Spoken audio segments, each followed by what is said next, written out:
कई लोग special forces क्या सोचते हैं कि यार यूनिफॉर्म अच्छी लग रही है, मैरून बैरे पहना हुआ है, विंग्स लगाए हुए हैं, बलिदान लगाया हुआ है, ये तो स्पेशल होगा यार। नहीं, ऐसा नहीं होगा। स्पेशल फोर्सेस में स्पेशल बनने के लिए you have to build on your excellence in craft every day, and वो लोग करते हैं स्पेशल फोर्सेस, तब जाके वो स्पेशल बनते हैं। 90 डेज से मैंने वीजा अप्लाई करके रखा हुआ था, लकीली आ गया। मैंने फ्लाइट पकड़ी, 16 घंटे की फ्लाइट पकड़ के गया। Jet lag due to long travel, वो स्लीप डिस्ट्रप्शन हो गया है कंप्लीटली। वो टाइम जोन का इतना फर्क हो गया है। तो फिर नेक्स्ट डे मेरी पहली इवेंट थी 5000 मीटर। तो जब मैं इवेंट करने के लिए पहुंचा तो मेरे को नींद आ रही थी लगती। तो यार मैंने सोचा यार ये कैसे हुआ कैसे हुआ कैसे हुआ, बट करना था मेरे को। मेरे दिमाग में था कि आई वांट गोल्ड मेडल, कुछ नहीं, not less than the gold medal. They will discourage you, they will abuse you, they will bullshit you, they are very brutal and they do just to check the resilience of the candidate. Book के time पे भी यही हुआ है। जब मैं book लिख रहा था, आई स्टेड देयर। बीच में तकरीबन 15-20 दिन ऐसे आए कि मेरे से बिल्कुल नहीं लिखा जा रहा था। मैं क्विट कर देता कि यार अभी तो मैं अच्छा लिख रहा था, अभी मेरे से लिखा नहीं जा रहा है, चल मैं बंद करके रख देता हूँ, मेरे बस की बात नहीं। But the most important thing was कि आई डिडंट क्विट। फिर तकरीबन 5-6 महीने मैंने लिखा, but I was searching for the title नहीं मिल रहा था मेरे। आई नो कि स्ट्रेंथ, फ्लेक्सिबिलिटी और रेजिलियंस की हमारी लाइफ में इंपॉर्टेंस है, but I should give it a name. तो तब मैं ऐसे ही एक दिन पेंसिल लेके बैठा हुआ था, ग्रेफाइट पेंसिल। सडनली मेरा माइंड क्लिक किया। तो मैंने सोचा यार एलिमेंट ग्राफीन है जो एक वर्सेटाइल एलिमेंट है जिसमें सारी प्रॉपर्टीज है। एलिमेंट ग्राफीन स्ट्रॉन्ग भी है, फ्लेक्सिबल भी है, जितना मर्जी तोड़ मरोड़ लो, रेजिलिएंट है। तो क्यों ना हम इसको अपने माइंडसेट में अप्लाई कर सकते। कई सारे पब्लिशर्स यार रिजेक्शन मेल भेजते हैं and they do it politely, then you approach other publishers. फिर आप बैठ के सेल्फ रिफ्लेक्ट करते हो, यार मेरी मैन्युस्क्रिप्ट में कुछ ना कुछ गलती है। जब मैंने रिजेक्शन फेस किया, स्टार्टिंग में बंदा सोचता है यार कैसे रिजेक्ट कर दिया, इसने ईगो पे ले लेता है कि मैंने भी इतनी अच्छी बुक लिखी है, सारे राइटर यही सोचते हैं। But after facing rejections you realise कि नहीं यार, कुछ ना कुछ गलती होगी आपके अंदर। One quality which every citizen from civilian life can learn from the army life is the Hello everyone, welcome to Talking Through. Today we have Lieutenant Colonel Sanjeev Malik with us. He's an elite soldier and now an author. He's written a new book called The Graphene Mentality. So we've invited him here to know more about the book. So let's hear it from him. Colonel Malik, welcome to Talking Through. Thank you. Thank you for taking out time and coming to the podcast. I know abhi aapne ek book likhi hai, The Graphene Mentality. And we would like to know more about the book. But usse pehle, if you could tell us about yourself, that would be great. Yeah, I'm serving as a Lieutenant Colonel in Indian Army for past 15 years. And presently, I am posted at AMC Center in College Lucknow as an instructor. We are basically training all the Agniveers who are being trained at the AMC Center for being induction into the Indian Army. And in the past, I have served in Special Forces also. I served with the 9 Para SF, I served with the 2 Para SF, and in various HADR operations, humanitarian assistance and disaster relief operations. So, sir, I mean, you have a very busy life with the army. So, but आपने अभी एक book भी लिखी है, The Graphene Mentality, which is about, so many different things in mentality of how to build success. Can you tell us how did you come out about this idea of writing this book and what is this book all about? Yeah, I started writing this book in 2020. Like it was COVID-19 pandemic. पूरे country में lockdown लगा हुआ था, everything was shut down.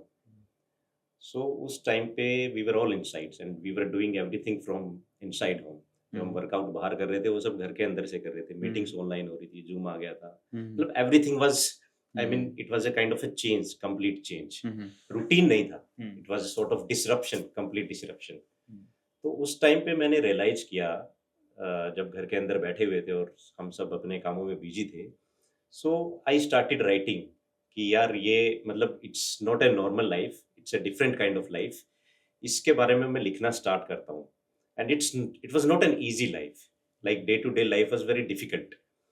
तो उसके बारे में मैंने लिखना स्टार्ट किया कि यार किन क्वालिटीज़ की हमारी लाइफ में ज़्यादा ज़रूरत है। तब मैंने रियलाइज किया कि फ्लैक्सिबिलिटी, स्ट्रेंथ, इनर रेजिलियंस, इनकी हमारी लाइफ में बहुत ज़्यादा इंपॉर्टेंस है।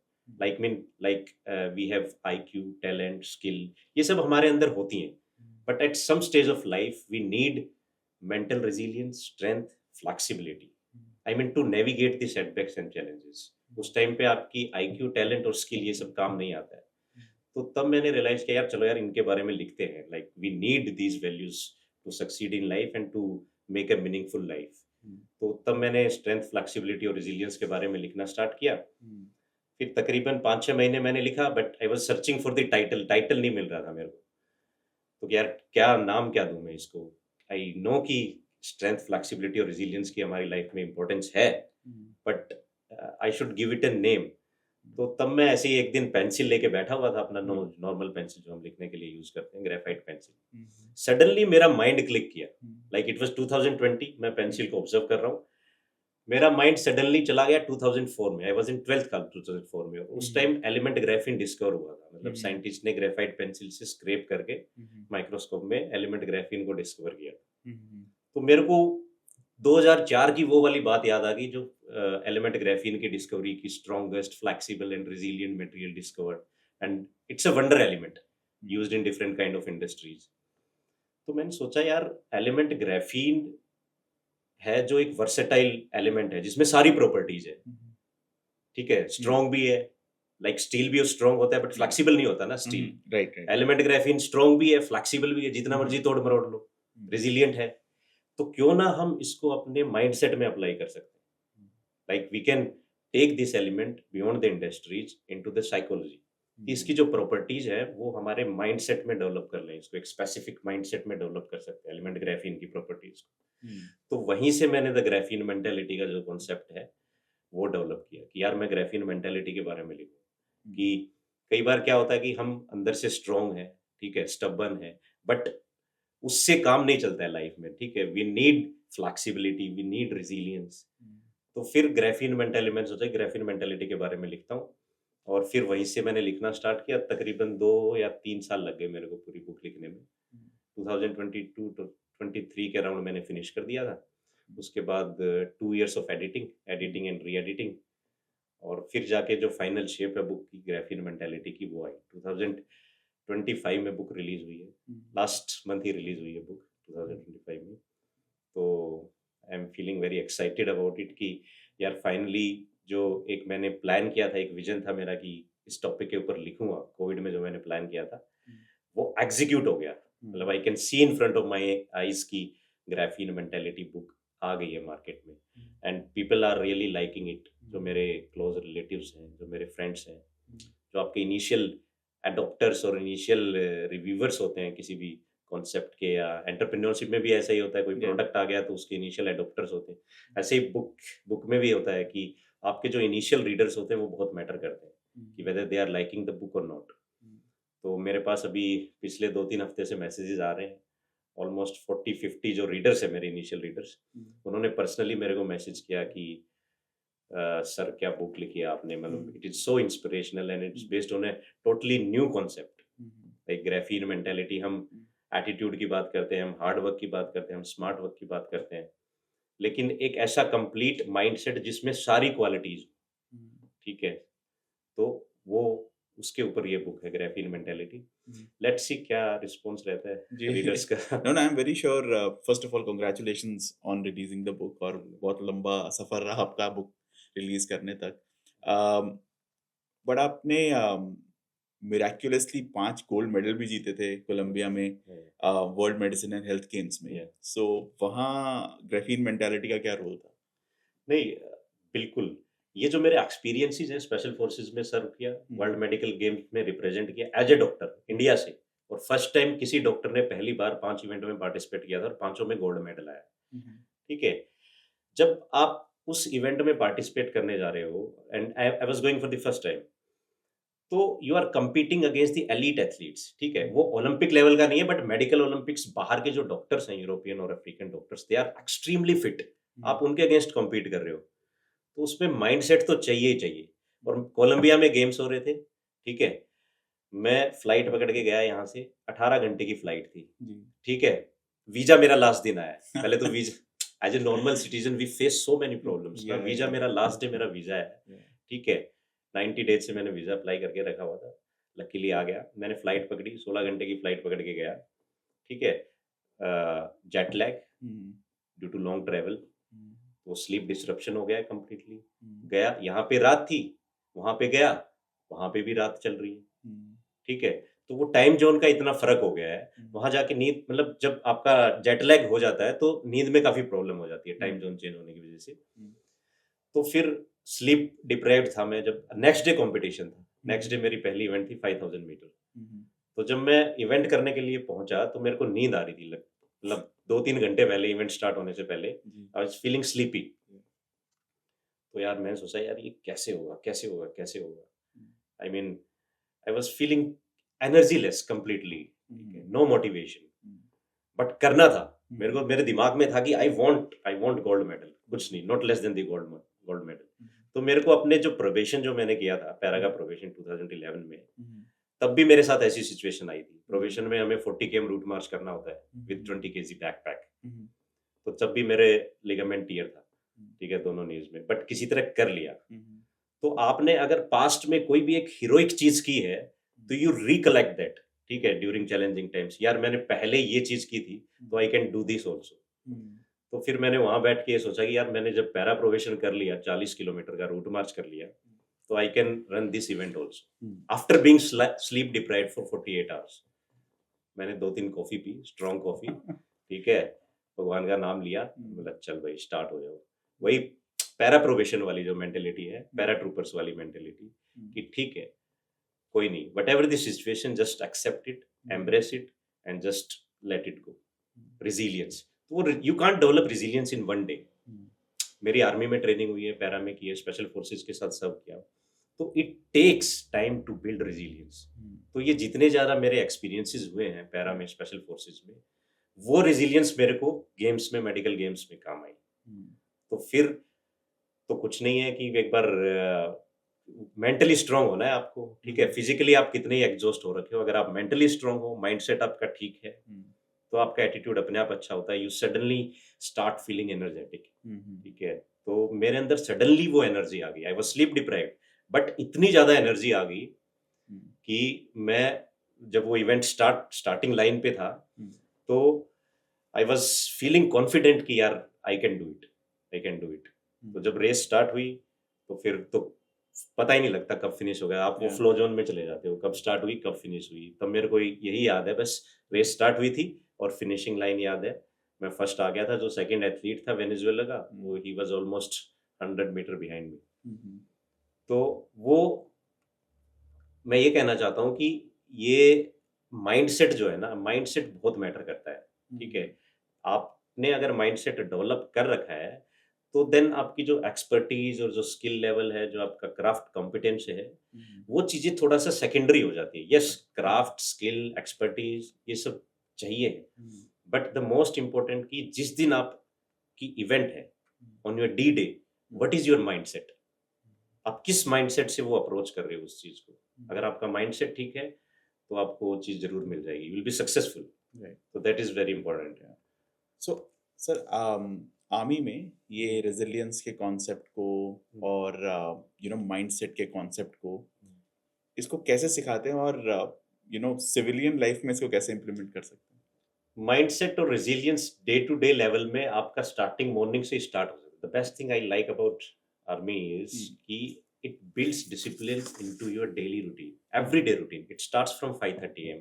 सुबह 5:30 बजे उठे, पीटी हुई, पीटी के बाद आए, ब्रेकफास्ट किया, ब्रेकफास्ट किया के बाद आप ऑफिस चले गए, ठीक है। Timing for everything is fixed, your meal timings are fixed, your office timings are fixed, evening में your games timings are fixed, फिर शाम को हमारी गैदरिंग होती है, रिक्रिएशन, उन सब की भी, मतलब I mean timing for everything is fixed. ये नहीं हो सकता कि 5:30 पे जाना है तो मैं 5:35 पे पहुंचूंगा, 5:25 पे पहुंचना होता है, ठीक है। कोई चीज 5:30 पे स्टार्ट हो रही है तो you have to reach by 5:25। तो वो डिसिप्लिन आप स्टार्टिंग से आप कल्टीवेट करते हो, you build it over a period of time. तो जो डिसिप्लिन आर्मी में आप सीखते हो वो आपको सिविलियन लाइफ में काम आता है। And I think one quality which every citizen from civilian life can learn from the army life is the discipline, कि हर चीज टाइम पे करनी, ठीक है।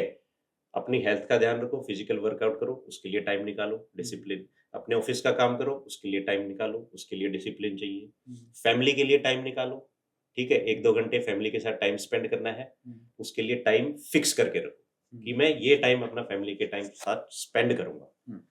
So life become more meaningful and holistic. तो discipline मैंने पर्सनली डिसिप्लिन सीखा है आर्मी लाइफ से मेरे लिए, ठीक है। और दूसरी चीज, एक और चीज है जो मैंने सीखी है पिछले 15 साल में, वो है कि कोई भी इवेंट होती है तो उससे पहले रिहर्सल होती है, मॉक ड्रिल्स होती है इंडियन आर्मी में। फॉर एग्जाम्पल, अगर कोई विजिट भी हो रही है किसी भी यूनिट में, चीफ ऑफ आर्मी स्टाफ आ गए, कोई विजिट हो रही है, उससे 10-15 दिन पहले वो उसकी इवेंट की कंप्लीट मॉक ड्रिल स्टार्ट हो जाएगी। The commanding officer of the regiment is so meticulous, वो एक एक एस्पेक्ट देखता है, यूनिट की सैनिटेशन, हाइजीन, सिक्योरिटी, बंदों की यूनिफॉर्म, गेटअप, मतलब they look into every aspect कि कोई ब्लंडर नहीं होना चाहिए। उसकी मॉक ड्रिल स्टार्ट हो जाती है। ये तो हो गया एक नॉर्मल विजिट, और बाकी लेक्चर्स होते हैं, आर्मी की एक्सरसाइजेज होती हैं, कोई भी चीज उसकी रिहर्सल बहुत पहले स्टार्ट हो जाती है। तो जो मॉक ड्रिल्स एंड रिहर्सल्स हैं, दैट हेल्प्स इन प्रिपेयर्डनेस, ठीक है। We build preparedness and train ourselves to gain more competence। और वो कब हेल्प करती है? जब एक्चुअल कोई भी ऑपरेशन हो गया, कोई एक्सरसाइज हो गई, ठीक है, या HADR mission, humanitarian assistance and disaster relief operations, जिसमें आर्मी को डिप्लॉय किया जाता है। आपने देखा होगा काफी जगह अर्थक्वेक, फ्लड या कुछ भी आ जाते हैं तो इंडियन आर्मी को पहले डिप्लॉय किया जाता है, because it is more resourceful. But वो हमें दिखता है कि जाके एग्जीक्यूट कर दिया रेस्क्यू, बट उसके पीछे क्या है? उसके पीछे है mock drills and rehearsals. They do every day practice. Even disaster rescue and relief की भी वो हर रोज यूनिट में प्रैक्टिस चलता रहता है, सैमुलेट करते हैं, मॉक ड्रिल चलता है कि यार अर्थक्वेक को सैमुलेट कर लो, फ्लड को सैमुलेट कर लो, इतनी कैजुअलिटी हो गई तो हम कैसे रेस्क्यू करेंगे। हर एक चीज की रिहर्सल चलती है। ये मुझे बहुत अच्छा लगता है, I mean personally. So if civilians can build on these two aspects, one is discipline and second is the preparations and rehearsals, ठीक है। Nothing should be taken for granted. हर एक चीज, चाहे कोई छोटी से छोटी इवेंट क्यों ना, उसके लिए प्रिपरेशन बहुत जरूरी है, ठीक है। चाहे आप, हम पॉडकास्ट कर रहे हैं, पॉडकास्ट से पहले भी तो आप प्रिपेयर करते हैं ना, यार एक एक चीज, you go into the minute aspects, नहीं तो इट कैन डू ब्लंडर्स, ठीक है, वो हो जाएगा। तो just to achieve the perfection and the competence, mock drills are very necessary.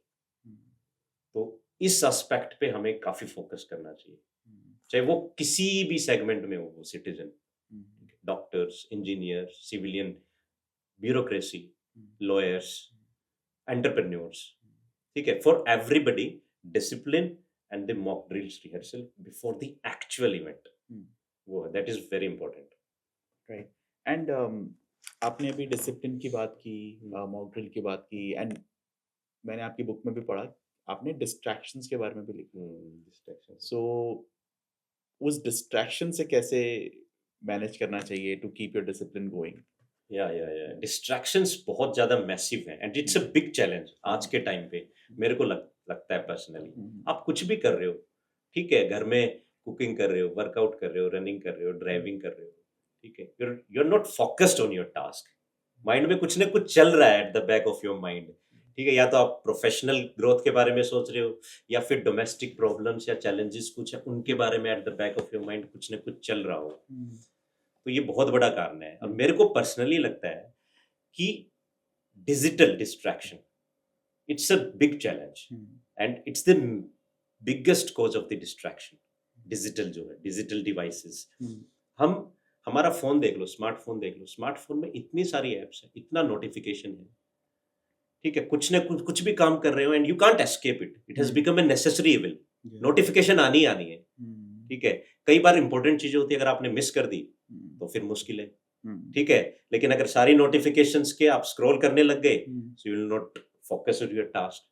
तो वो आपको आइडेंटिफाई करना पड़ेगा यार कि हाउ टू मैनेज दिस, ठीक है। नोटिफिकेशंस को कैसे मिनिमाइज करना है, इंपॉर्टेंट नोटिफिकेशन ऑन करके रखनी है, बाकी स्विच ऑफ करो। जो फालतू की एप्स हैं, there are many apps which are redundant, which you actually don't need in your day-to-day life, उन सबको आप डिलीट करके रख दो, ठीक है। तो डिस्ट्रैक्शन को बीट करने के लिए you have to find your own ways and means कि मैं इसको डिस्ट्रैक्शंस को कैसे एलिमिनेट करूं and how can I remain focused on your my task, ठीक है। काम कर रहे हो प्रोफेशनल, ठीक है, सोशल मीडिया कर रहे हो, social media is a big distraction, सबको पता है। आप इंस्टाग्राम, यूट्यूब शॉर्ट्स कर रहे हो, स्क्रॉल कर रहे हो, अटेंशन स्पैन कम हो रहा है, स्क्रॉल करने से फोकस भी कम हो रहा है। बट दैट डजंट मीन कि आप यूज नहीं करोगे. You need social media also. Right entrepreneurs को चाहिए मार्केटिंग करने के लिए, राइट चाहिए. Social media is very necessary for. तो वो you have to find a balance. वो आपको डिसाइड करना पड़ेगा कि यार मैं दिन में 24 घंटे हैं, इस टाइम प्रोफेशनल काम करूंगा, हाँ सोशल मीडिया करूंगा, बट वो 1 घंटे के लिए करूंगा, 4 से 5 बजे तक करूंगा या 5 से 6 बजे तक करूंगा. So you have to block the timing, you have to earmark. ऐसा नहीं है कि आप कंप्लीटली उसको डिस्कार्ड कर दोगे, नहीं. It's a challenge, it's a challenge. You have to face this challenge, you can't escape it. We all know कि सोशल मीडिया चैलेंज है, सोशल मीडिया से प्रॉब्लम हो रही है, ठीक है. बट इसका मतलब ये नहीं कि सोशल मीडिया को डिस्कार्ड कर दोगे, ठीक है. Social media is good for growth of the country. इतने सारे एंटरप्रेन्योर्स हैं, ठीक है, कंटेंट क्रिएटर्स हैं, ठीक है. They are contributing to the economy ना. सो ऐसा नहीं है. तो वो डिस्ट्रैक्शंस है, बट डिस्ट्रैक्शंस को बीट करने के लिए you have to find ways and means, ठीक है. तो वो आप पे डिपेंड करता है कि मैं कौन से टाइमिंग पे क्या करूंगा, तो उससे you can remain focused. Right and I mean army में आपको ये बैलेंस और डिस्ट्रैक्शन से डील करना कैसे सिखाते हैं? आप कैसे सिखाते हैं अपने स्टूडेंट्स को?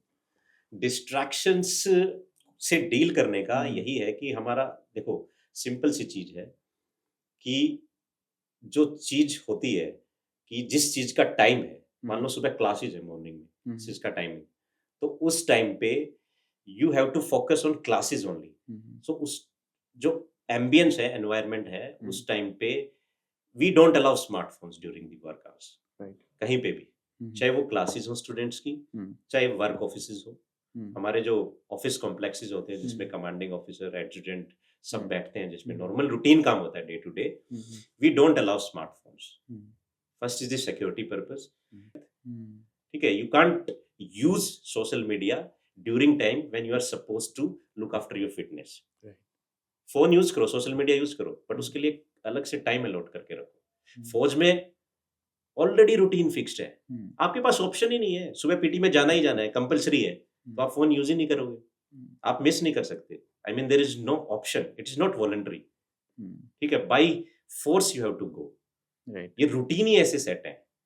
तो अगर हमारी रूटीन हेल्दी है तो we can easily beat the distractions.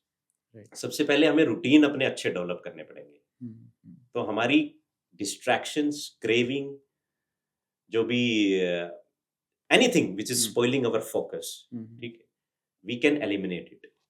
तो हमें रूटीन पे ध्यान रखना चाहिए, वो ज्यादा जरूरी है. Right. And in your book, you've also written about perceive, like persist, adapt, and thrive. So, आपकी own life में कैसे चलता है? आप कैसे adapt करते हैं, इसको adopt करते हैं?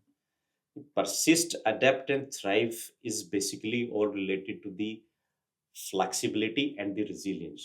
आपके अंदर की inner flexibility and resilience कितनी है to adapt to the any challenging situation. कोई भी circumstance आ जाए, उसको फेस करने के लिए आपने उतनी फ्लेक्सिबिलिटी और रिजिलियंस बिल्ड की है कि नहीं है.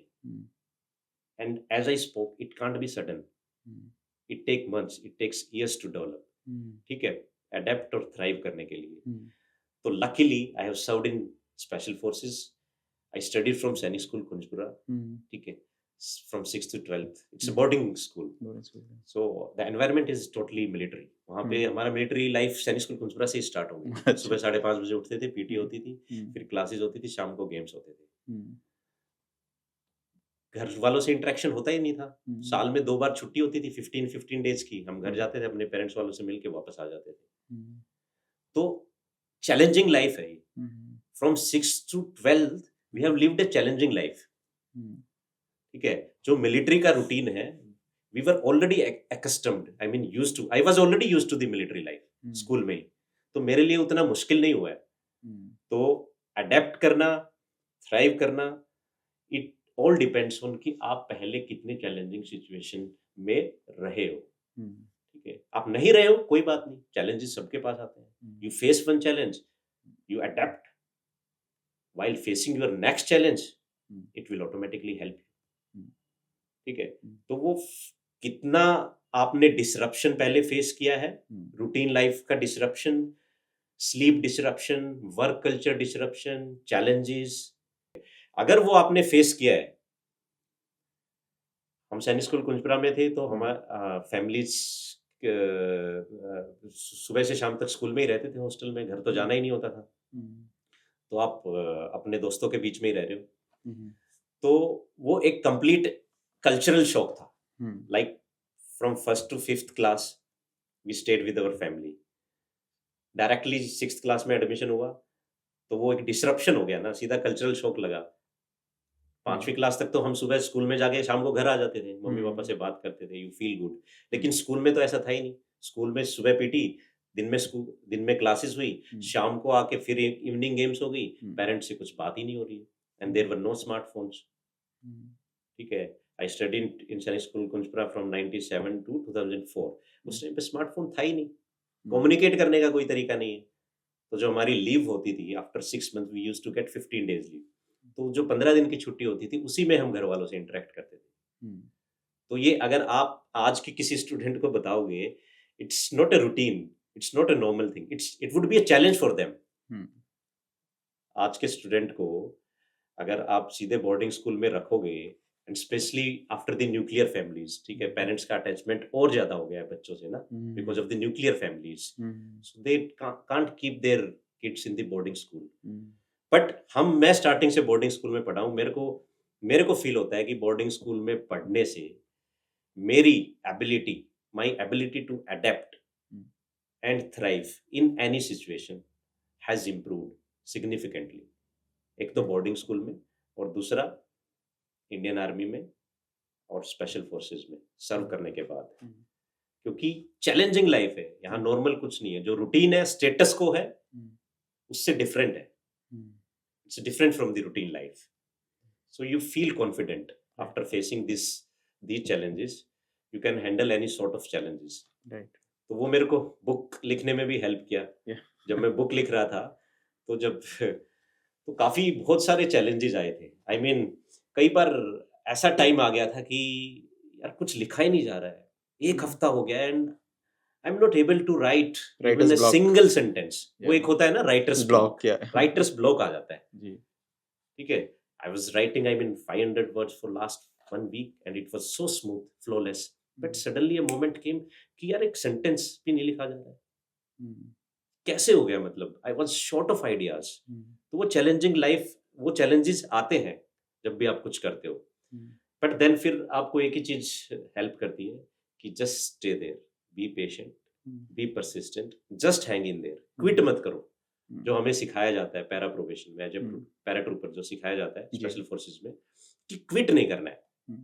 ठीक है, चैलेंजेस आएंगे, डिसरप्शन होगा, स्लीप डिसरप्शन होगा, लोग जो भी आपके इंस्ट्रक्टर हैं वो आपकी मेंटल रेजिलियंस चेक करेंगे। ठीक है, they will discourage you, they will abuse you, they will bullshit you. ठीक है, they are very brutal instructors जो होते हैं स्पेशल फोर्सेस में, and they do just to check the resilience of the candidate. ऐसे नहीं कि पर्पसफुली किसी को बुलशिटिंग करना है, बट दे चेक कि बंदे में कितनी मेंटल रेजिलियंस है कि नहीं है। तो अगर आपने वो फेस किया है तो इट ऑटोमेटिकली हेल्प्स। मैंने वो फेस किया था, बुक के टाइम पे भी यही हुआ है। जब मैं बुक लिख रहा था तो आई स्टेड देयर, ठीक है, बीच में तकरीबन 15-20 दिन ऐसे आए कि मेरे से बिल्कुल नहीं लिखा जा रहा था, मैं क्विट कर देता। मेरे को लगा यार मेरे बुक लिखना मेरे बस की बात नहीं है। और ये तब की बात है जब केवल 10 पेज लिखे थे मैंने अपनी बुक के, तभी ऐसे थॉट्स आना स्टार्ट हो गए, क्योंकि आप फ्रस्ट्रेट हो जाते हो ना, you get disgusted, get frustrated कि यार अभी तो मैं अच्छा लिख रहा था, अभी मेरे से लिखा नहीं जा रहा है, चल मैं बंद करके रख देता हूँ, मेरे बस की बात नहीं है। But the most important thing was कि आई डिडंट क्विट।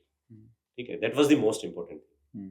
ठीक है, एंड वो एटीट्यूड कहाँ से आया? वो स्पेशल फोर्सेस में सर्व करने से आया कि क्विट नहीं करना है, whatever the challenges, don't quit. तो आई स्टेड देयर। फिर क्या, 15-20 दिन के बाद ऑटोमेटिकली आप you start getting into that flow zone. ठीक है, यू स्टार्ट गेटिंग आइडियाज। ठीक है, आई स्टार्टेड राइटिंग सेंटेंसेस, फिर सेंटेंसेस से पैराग्राफ्स, पैराग्राफ से फिर पेजेस, फिर पेजेस से बुक। आई मीन वो तो फिर मेरे को पता ही नहीं कि कब कैसे बुक कैसे लिखी गई, but the my main motive was कि just stay there and keep writing whatever you feel, ऐसा कुछ नहीं, whatever you feel relevant to the topic. Hmm. So flexibility और resilience के ऊपर मैं लिख रहा था कि I will write relevant to the topic, चाहे 50 वर्ड लिखे जाएं चाहे 500 वर्ड लिखे जाएं, Hmm. but I will write daily. नहीं भी लिखा गया कोई बात, at least I will sit with my notebook and pen. Hmm. Notebook और पेन लेके बैठना जरूरी है. Hmm. लिखना नहीं लिखना वो ठीक, आइडिया आए नहीं, बट एटलीस्ट वो आप लेके बैठो तो Hmm. ठीक है. That is the most important thing. वो अगर आप क्विट कर दोगे यार मेरे बस की बात नहीं है, तो फिर देन फुल स्टॉप लग गया वहाँ पे, आपकी जर्नी पे फुल स्टॉप लग जाएगा. ठीक है. वो मेरा ड्रीम था, मतलब राइटर बनना. कोविड में मैंने देखा था, क्योंकि मैं किताबें बहुत पढ़ता था उस टाइम पे ना. कोविड में काफी टाइम था हमारे पास, जी. तो कोई यूट्यूब पे फिटनेस कर रहा है, कुकिंग कर रहे हैं, जी. ठीक है. Everybody was doing something Right. To keep themselves engaged. Yeah. And उस टाइम पे motivated. मैंने, हाँ, मोटिवेट. तो उस टाइम पे मैंने भी लिखना स्टार्ट किया और पढ़ता था. लिखने के लिए पढ़ना बहुत जरूरी बहुत होता जरूरी है. है. Writer has to be a good reader. Yeah. है ना. You can't become a writer without reading. Exactly. तो मैंने 40-50 किताबें पढ़ी पूरे कोविड में. अमेजोन से ऑर्डर कर दिया, जो best selling 50 books, international best selling, मंगवाई, पढ़ी. Non fiction books, I like non fiction books. तो कोविड में टाइम भी था, पढ़ा, एंड यू गेट आइडिया कि यार ये लोग लिखते कैसे हैं, how do they right, how do they motivate people. तो पहले मैंने वो किताबें पढ़ी, फिर मैंने लिखना स्टार्ट किया. तो इट रियली हेल्प्स. ठीक है. क्योंकि आप जिस टॉपिक पे आप लिखने जा रहे हो, उस टॉपिक के बारे में आपको सब कुछ पता होना चाहिए. नहीं, पता होना चाहिए ये जरूरी नहीं है, आपको थोड़ा बहुत पता होना चाहिए, चलेगा, but every day you have to study about your topic. अगर आप, if you are not studying about your topic, फिर आप लिख नहीं पाओगे. मैं किताब लिख रहा था, तब भी किताब लिखते लिखते बीच में 10 दिन किताब नहीं लिखा मैंने, फिर मैंने किताबें पढ़ना स्टार्ट कर दिया, जस्ट टू सी कि यार हाउ पीपल राइट. ठीक है. You are not copying others, दूसरों को कॉपी नहीं कर रहे हो, but you are taking an inspiration कि दूसरे बंदे कैसे लिख रहे हैं, how other writers are writing, you get ideas. So it really helped me during the COVID. तो वो मेरा ड्रीम था राइटर बनना. कोविड में मैंने ड्रीम देखा था अपना कि मैं राइटर बनना चाहता हूँ. एंड रॉबिन शर्मा मेरा फेवरेट राइटर था. जी जी. उसकी 5am क्लब है, the monk who sold his Ferrari लिखा है उसने. तो आई वाज रियली इम्प्रेस्ड. ठीक है. तो उसकी किताबें मैं सारी पढ़ता हूँ. उसकी बुक्स पढ़ने के बाद यार कि मेरे को भी लिखना है. I also want to write like him. मतलब मोटिवेट करना है, I want to motivate people. तो मैं काफी मोटिवेट हो गया था रॉबिन शर्मा से. तब मैंने डिसाइड किया यार मेरे को भी राइटर बनना है. ठीक है. एंड मेरे पास कंटेंट था कि मैं लिख सकता हूँ फ्लेक्सिबिलिटी और रेजिलियंस के बारे में, क्योंकि मैंने वो लाइफ जी है. सैनिक स्कूल में चैलेंजेस फेस किए, स्पेशल फोर्सेस में किए, वर्ल्ड मेडिकल गेम्स में गया पार्टिसिपेट करने के लिए, इंडिया को रिप्रेजेंट करने के लिए, वहां चैलेंजेस फेस किए. So I faced challenging things, so I can write about what do you need to navigate all those challenges. Right. तो कोविड में बस एक बार डिसाइड कर लिया, तो फिर वो कंटिन्यू चलता रहा कि यार ये करना ही करना है. तो एक बार ड्रीम आप सेट कर लेते हो, विजुअलाइज कर लेते हो कि मेरे को ये बनना है, तो फिर जो भी जितने मर्जी चैलेंजेस आए, तो आपने जितना स्ट्रांगली विजुअलाइज किया है वो हेल्प करती है कि आपने कितना कितना मतलब how deeply that image is embedded in your mind. मैं विजुअलाइज करता था, मतलब अकेले बैठ के ऐसे सपने देखता था, दिमाग में पिक्चर बनाता था. यार मतलब ये 2020 या 21 की बात बता रहा हूँ मैं, कि एक दिन मेरी बुक रिलीज हो रही होगी. उस बुक पे ये टाइटल होगा द ग्राफीन मेंटालिटी, ऊपर मेरा नाम लिखा होगा लेफ्टिनेंट कर्नल संजीव मलिक. ये मैं विजुअलाइज करता था 4 साल पहले. एंड यू नीड विजुअलाइजेशन, क्योंकि जो पिछले 4 साल में मेरे चैलेंजेस आए हैं लिखते हुए, उसमें इस विजुअलाइजेशन ने मेरे को बहुत हेल्प किया है. क्योंकि आप जब सेटबैक चैलेंजेस आते हैं, आपका टैलेंट, स्किल और हार्ड वर्किंग की जो एबिलिटी है वो ज्यादा काम नहीं आती उस टाइम पे. You need something strong to motivate yourself. उस टाइम पे एक तो आप कितना अच्छे से विजुअलाइज कर रहे हो अपने ड्रीम को, और कितनी बड़ी हंगर होनी चाहिए, भूख, कि ये मेरे को चीज चाहिए कुछ भी हो. तो मैं कोविड में बहुत विजुअलाइज करता था कि एक दिन मैं राइटर बनूंगा.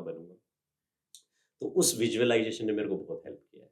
रिजेक्शंस फेस किए, इतने सारे rejection. So it is not easy to overcome those rejections. ठीक है.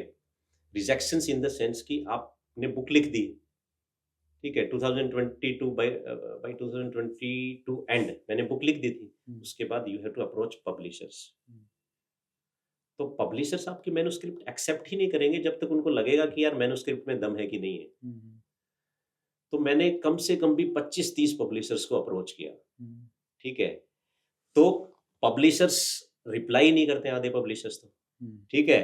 कई सारे पब्लिशर्स यार रिजेक्शन नोट भेज देंगे, रिजेक्शन मेल भेज देंगे, and they do it politely कि we went through your manuscript and we apologize, we won't be able to go ahead with your proposal, ऐसे करके, and good luck with the next publisher, ऐसे करके। Then you approach other publishers.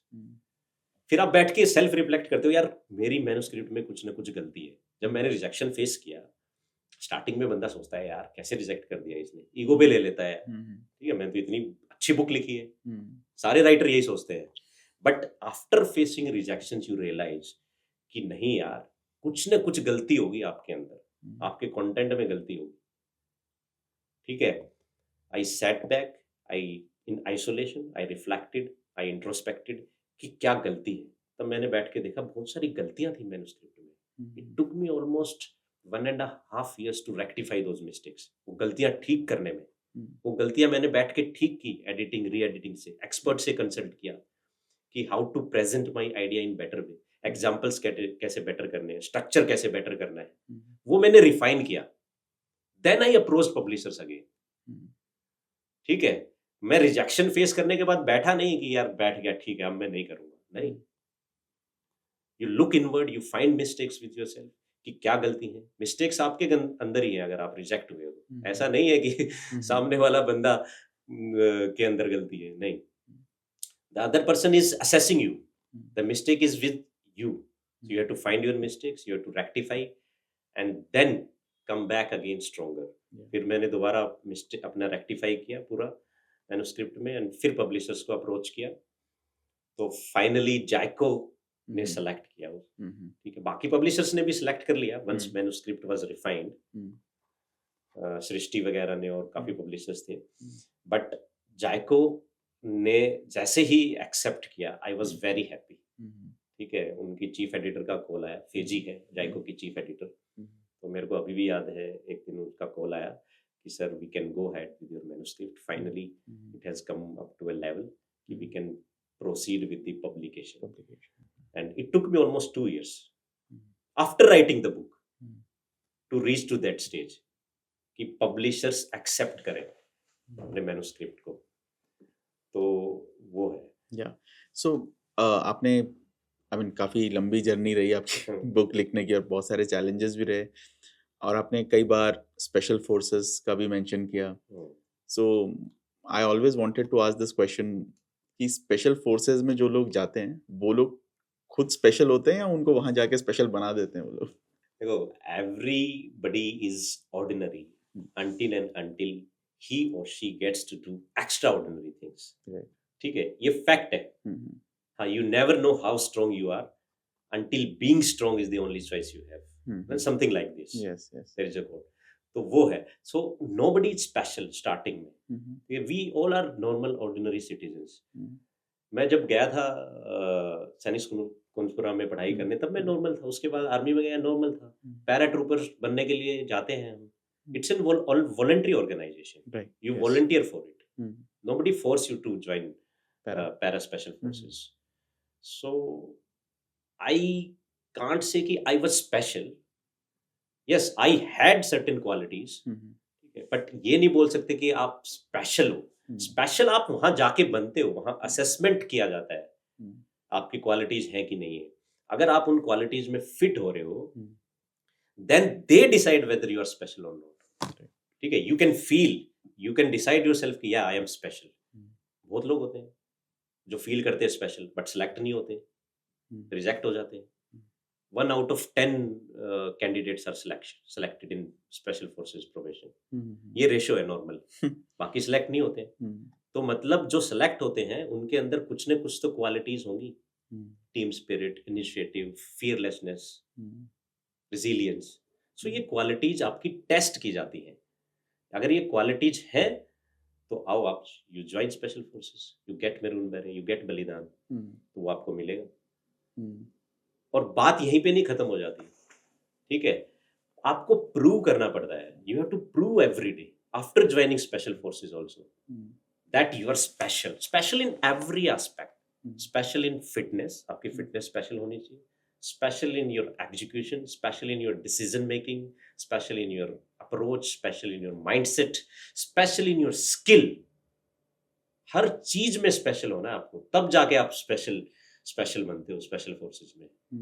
Morning से evening वो skill level पे इतना ध्यान देते हैं, they just train and train.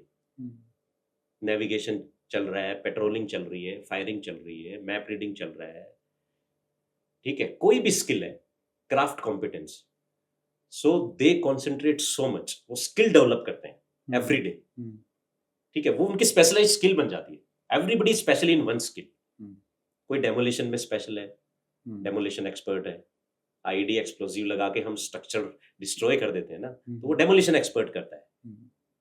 Medical वाला बंदा मेडिकल एड, मेडिकल स्किल्स में स्पेशल है, ठीक है, किसी को गोली लग गई, गनशॉट वुंड लग गया, जान बचानी है ना, यू नीड एन एक्सपर्ट, उसके लिए आपको मेडिक चाहिए, तो उसको स्पेशल होना चाहिए अपने स्किल में, ठीक है। Everybody has to improve on his craft और स्किल, तब जाके वो स्पेशल बनता है। बस ये नहीं है कि कई लोग स्पेशल फोर्सेस क्या सोचते हैं कि यार यूनिफॉर्म अच्छी लग रही है, मैरून बैरे पहना हुआ है, विंग्स लगाए हुए हैं, बलिदान लगाया हुआ है, ये तो स्पेशल होगा यार, नहीं, ऐसा नहीं होता है। स्पेशल फोर्सेस में स्पेशल बनने के लिए you have to build on your excellence in craft every day, and वो लोग करते हैं स्पेशल फोर्सेस में, एवरीबडी डज इट, तब जाके वो स्पेशल बनते हैं। मैं भी अपने स्पेशल फोर्सेस में टेन्योर सर्व किया हूँ, 2 टेन्योर सर्व किए हैं, एक टेन्योर मेरा 60 पैराफील्ड हॉस्पिटल के साथ रहा है। तो हम लोग अपने स्किल कॉम्पिटेंस पे बहुत ज्यादा फोकस करते थे, तब जाके वो स्पेशलाइजेशन डेवलप हुआ है। सो आई कांट से कि मैं पहले से ही स्पेशल था, special forces have made me special, ठीक है, so that is very important. Nice.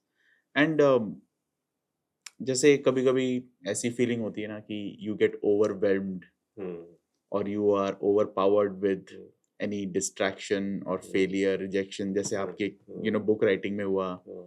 So what does Graphene mentality advice in that situation? बिल्कुल बिल्कुल, absolutely. Graphene mentality, I mean it's not about continuously doing hard work and all those things. It also about taking breaks, taking adequate rest when you feel like overwhelmed. जैसे आप बोल रहे हो, आप बता रहे हो कि you get overwhelmed, you get stuck while doing things. तो उस टाइम पे you don't have to, I mean, do some extraordinary things, ठीक है। The simple thing is just take a rest, ठीक है, take rest of 1 week आराम से, you relax, you travel with your friends, your family, you feel better, and then you focus on your task जो आप कर रहे हो उस पे। immediately you don't look for the solution, ठीक है, कुछ काम नहीं कर रहा है, nothing is working out, okay, accept it, you have the challenges, you have the setbacks, nothing is working out, okay, let it be, this is a temporary phase, it will go, everything is temporary in this world, Right. ठीक है, तो कभी ना कभी तो होगा, like Bhagavad Gita में लिखा है, ठीक है, तो everything is temporary, nothing is permanent, like that setbacks and failures are also temporary.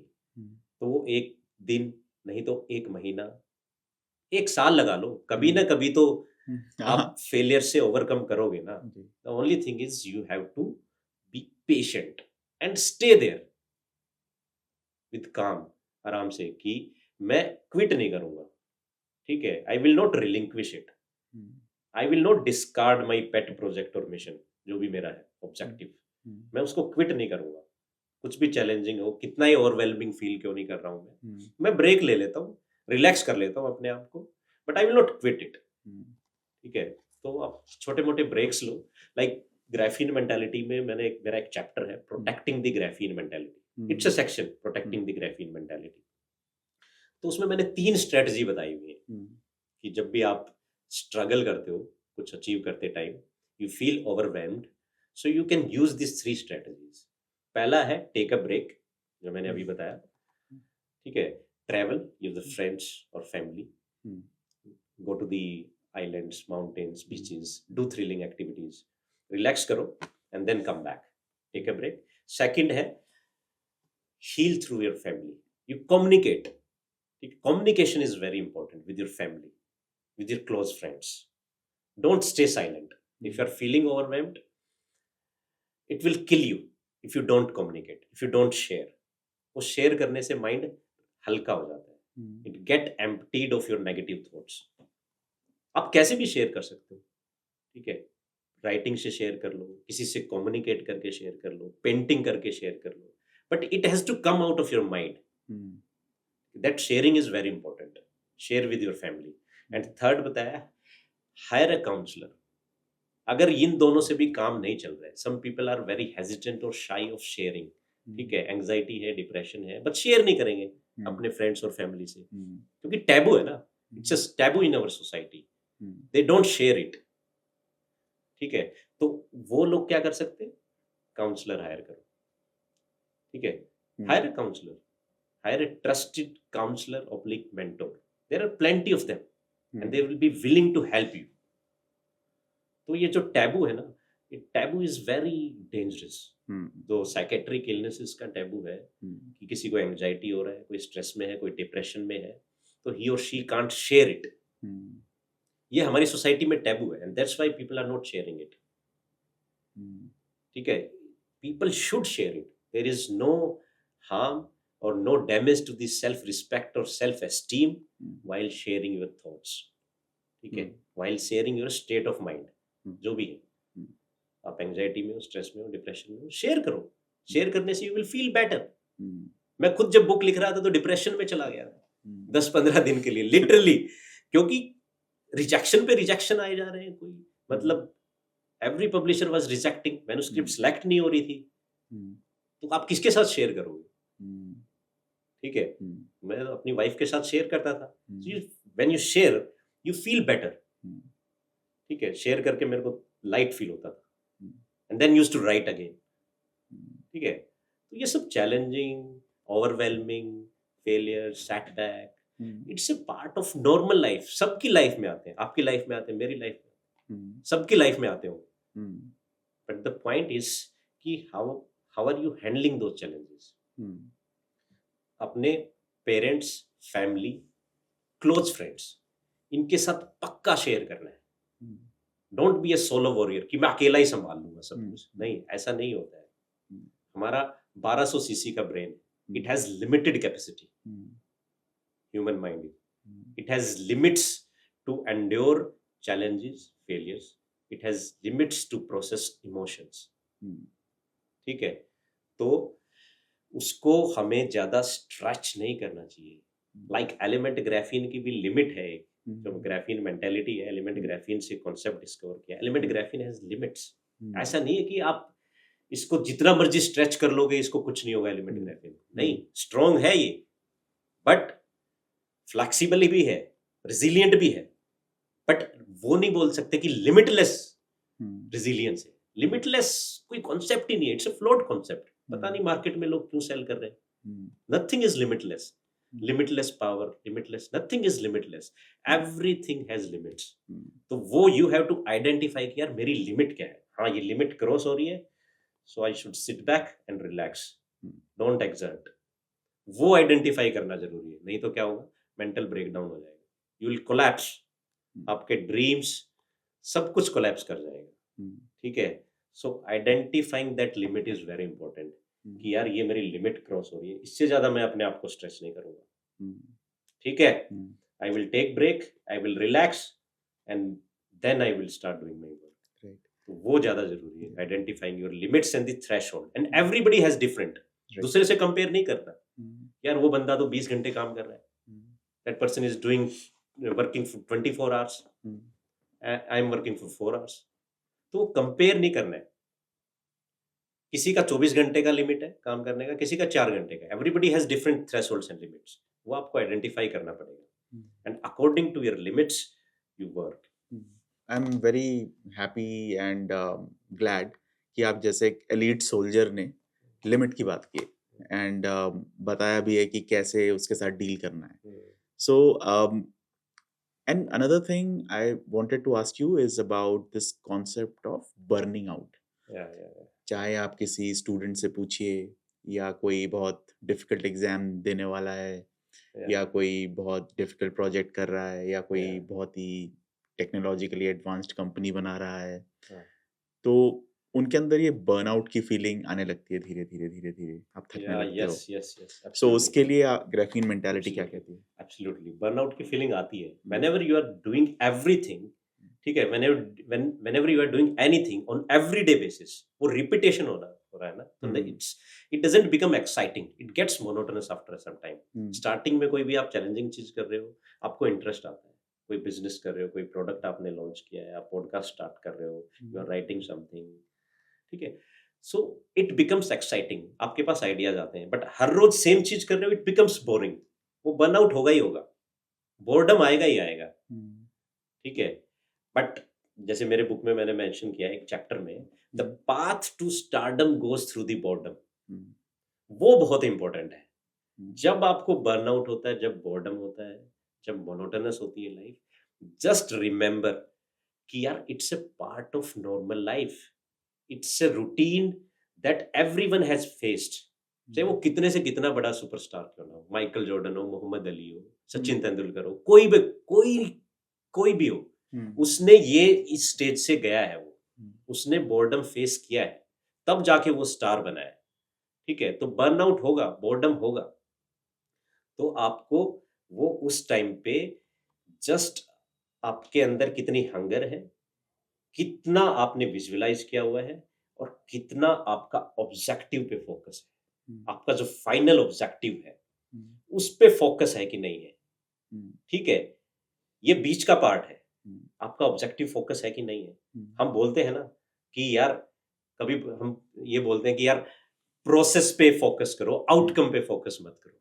This is a normal saying कि in everyday life you focus on the process, don't worry about the outcomes of the results. ठीक है, वो help करता है अपनी day to day life में. लेकिन मैं ये बोलता हूँ कि जब आप बर्नआउट होते हो, जब आपको बोर्डम आता है, जब फेलियर्स आते हैं, you recollect your objective, you focus on your objective. कुछ मत करो, बस जो आपका ऑब्जेक्टिव था स्टार्ट करते टाइम, जो आपका ड्रीम था, जो आप गोल अचीव करना चाहते थे, उसको बस विजुअलाइज करो, ठीक है, बैठ के. तो वो आपके अंदर अपने आप हंगर आएगी, you will get motivated. Sudden burst of motivation आएगा, एड्रेनलिन रश आएगा, चाहे कितना ही बोर्डम हो रखा हो, कितनी मोटिवेशन डाउन. लेकिन अगर आपके दिमाग में ऑब्जेक्टिव क्लियर है ना कि यार ये चीज तो मेरे को करनी है. मेरे को एक एपिसोड याद है महाभारत में, तो वहां क्लास चल रही थी, गुरुजी सिखा रहे थे इनको आर्चरी. तो सबको बाहर बुला के पूछता है, वो फेमस वाला एनेक्डोट आपको याद होगा कि पेड़ के ऊपर जो चिड़िया है, तो कि आपको क्या दिखाई दे रहा है सामने. तो हर कोई कुछ कुछ बोलता है, भीम कुछ बोलता है. जब अर्जुन की बारी आई तो अर्जुन ने बोला कि मेरे को सिर्फ उसकी आंख दिखती है और कुछ नहीं दिखता है. बाकी सब लोगों को क्या दिख रहा है? बर्ड दिख रहा है, ठीक है, पेड़ का ट्रंक दिख रहा है, ब्रांचेस दिख रही हैं बाकी. लेकिन अर्जुन को क्या दिख रहा था? आई, क्योंकि उसका वो आई ऑब्जेक्टिव था कि मेरे को आई को पियर्स करना है. I have to hit the eye, hit the eye of the bird. तो वो जो ऑब्जेक्टिव है ना, दैट इज वेरी इंपॉर्टेंट ऐसे टाइम पे, कि आपके माइंड में ऑब्जेक्टिव क्लियर है कि नहीं, जो मेरा गोल है. अगर आपका गोल ऑब्जेक्टिव क्लियर है तो मोटिवेशन अपने अंदर अपने आप आ जाती है. You start visualising positive things, you start imagining everything is happening positively. तो फिर अपने आप मोटिवेशन होता है काम करने का. Great. I also wanted to ask you about this science of focus. क्योंकि it's a very small word but implementation बहुत मुश्किल है इसका, कि फोकस्ड रहना एक चीज पे. So what do you teach your students? What have you learn from being such an elite soldier, winning 5 gold medals? तो फोकस की तो बहुत जरूरत रही आपको बुक लिखने के लिए भी. सो आपने प्रैक्टिकली इस चीज को कैसे इम्प्लीमेंट किया? एक प्रैक्टिकल चीज बताता हूँ. कोई भी चीज कर रहे हो आप, मैं स्कूल टाइम से मेरे को याद है, स्कूल में हमारा लेक्चरेट होता था. सारे ऑडियंसेस बैठे होते थे, सुबह स्टेज पे जाके 3 मिनट के लिए बोलना होता था, कोई भी टॉपिक मिल जाता था हमें, ठीक है। उसके बाद मैं कॉलेज में गया, कॉलेज में प्रेजेंटेशन होती थी। अभी आर्मी में हूँ, यहाँ भी कुछ ना कुछ होता है, लेक्चर हो गया, कभी कोई प्रेजेंटेशन हो गई, ठीक है। उस टाइम पे एंग्जाइटी होती है, एवरीबडी हैज स्टेज फियर, सबको कुछ होता है, तो यू गेट डिस्ट्रैक्टेड, तो यू आर नॉट फोकस्ड उस टाइम पे, जब इस टाइप की आप चैलेंजिंग चीजें कर रहे हो। तो मैं प्रैक्टिकली क्या करता हूँ, एक तो मैंने ये आपको बताया, विजुअलाइजेशन बहुत स्टार्ट कर देता हूँ मैं, जो भी इवेंट होती है उससे पहले you start imagining positive things, तो यार सब कुछ अच्छा होगा, पॉजिटिव रीअफर्मेशन, ठीक है। ऑलरेडी आप माइंड में रिहर्स कर रहे हो, अगर लेक्चर ले रहे हो तो ऑडियंसेस बैठे होते हैं, you are speaking and everybody is appreciating, तो वो इमेजिन करो पहले से एंड रिहर्सल करो उसकी, you will get confident. Rehearsal करने से कॉन्फिडेंस आएगा, कॉम्पिटेंस बनेगी, सो you will not gate nervous. तो वो है, तो एक तो कॉन्फिडेंस और कॉम्पिटेंस बिल्ड होता है प्रिपरेशन से, वो हो गया। दूसरा कि वो आपको फोकस में हेल्प करेगा। आपके अंदर अगर कॉम्पिटेंस है और कॉन्फिडेंस है, कॉन्फिडेंस आता है कॉम्पिटेंस से, अगर ये दोनों चीजें हैं तो यू विल रिमेन फोकस्ड। अगर आपने प्रिपरेशन अच्छी नहीं की तो फोकस हिल जाएगा। तो पहले तो अपना कॉम्पिटेंस बनाओ और कॉन्फिडेंस बनाओ प्रिपरेशन करके, विजुअलाइज करो अच्छे से। Second most important thing is कि जो इवेंट है, जिस दिन आपका डी डे है, उससे पहले जस्ट रिलैक्स, नॉर्मल ब्रीदिंग। आप प्रैक्टिकल चीज पूछ रहे हैं ना, कि एक प्रैक्टिकल चीज बताओ फोकस बिल्ड करने के लिए। If you ask me one practical tip, that would be just take a sip of water, पानी लो, and 10 times breathe in, breathe out, breathe in and breathe out, breathe in, breathe out. कुछ नहीं करना है, just concentrate on your breathing. Breathing पे focus करो for 10 seconds, तो आपको फोकस रीबिल्डिंग में हेल्प करेगा। आई विल नॉट प्रॉमिस कि it will make you 100% focused, 100% तो कोई चीज नहीं होती है, ठीक है, it's a deception. Only thing is you can try to be as close to 100% as possible. 100% focus तो किसी भी का नहीं होता, और attention span is hardly 20-25 minutes for anything, doing anything. कुछ भी कर रहे हो, चाहे वो काम कर रहे हो, चाहे हम खेल रहे हो, so we are not 100% focused, but yes, if we concentrate on our breathing, breathe in and breathe out, just concentrate on your breathing. ये मेरे को प्रैक्टिकल टिप बहुत अच्छा लगता है, काफी इफेक्टिव है, मैंने काफी जगह यूज किया है इसको, कि कोई भी चीज हो रही है, कोई भी इंपॉर्टेंट चीज आप करने जा रहे हो, अपने ब्रीदिंग पे फोकस कर लो, right, so you will feel relaxed and you will feel more confident, right, and it will go flawless and smooth. हमने काफ़ी बातें की, ग्राफीन मेंटालिटी की, आपकी बुक की, आपकी आर्मी लाइफ की। I have this very like quick fire 4 questions for you. Yeah. I have these 4 very quick questions for you, or let's do a little bit of a rapid fire. One quote you live by every day. What doesn't kill you makes you strong. Great. A book that you recommend other than yours and other than Robin Sharma's that you already said. Atomic Habits. Atomic Habits. One distraction that you struggle with. I struggle with notification, my smartphone notification, very much. Yeah. And if you had an option to define graphene mentality, what 3 words will you use? Strong, flexible, and resilient. A complete mindset, a versatile mindset. Thank you so much. Colonel, it was not only very knowledgeable for me, very exhilarating for me to sit with such an elite soldier, a writer. I would request you to say something to our audience. And absolutely. Feel free. Yeah. My message will be simple. Like, as an individual also, if you want to achieve your dreams and objectives, you should concentrate on building your mindset. Like in my book also I have mentioned, for individual as well as nation building, the existing belief is we need 3 things: money, mind, and material. You need 3 things. These are big resources.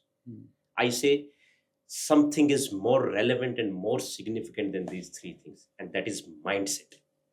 Not money, mind, or materials. You need mindset. So just focus on building your mindset. अपने mindset building पे focus करो, बाकी सारी चीजें अपने आप पूरी हो जाएंगी. Your goals, objective, dreams, you will achieve everything. Just build a fearless mind, constructive mind, positive mindset. That's it. Thank you, Colonel Malik, for coming to the podcast and sharing your thoughts and about graphene mentality. And I recommend my audience to also read the book. Colonel Malik, as we discussed, is a very elite soldier, and he's also a 5-time gold medalist. And he's written this book, so obviously it's going to be very helpful for all of us. I hope you enjoyed this episode, and if you have any questions and thoughts, please drop them in the comments, and we will relate back to the Colonel. Thank you so much, and see you soon.